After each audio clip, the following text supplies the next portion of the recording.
Bunso Mix Malino hindi nag-aalinlangan na gawin ito, ano ito ating alamin.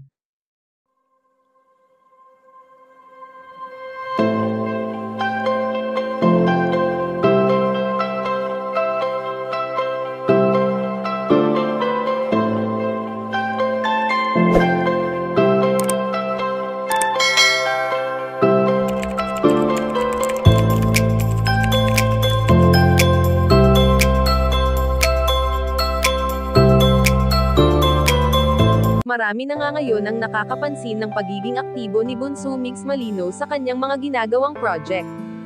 Marahil ay isa na rin ito sa mga gawaing hindi niya kayang palampasin, at madalas nga natin itong nakikita sa kanyang post sa kanyang mga social media accounts.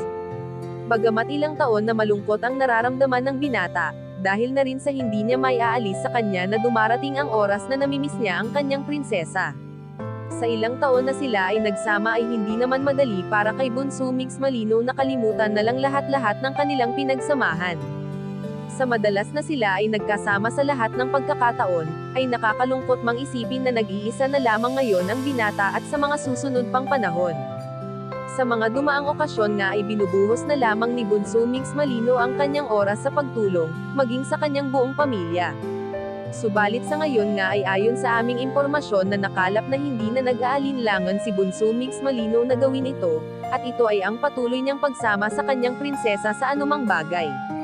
Hindi naman lingid sa ating kaalaman na hindi pa rin inaaalis ng binata ang mga bagay na nakasanayan na nilang gawin ng namayapang komedyanteng si Cutie Mahal, at ito ay habang buhay ng daladala ni Bunso Mix Malino. Kayo mga ka-chika, anong masasabi nyo dito? Please leave the comment and don't forget to subscribe.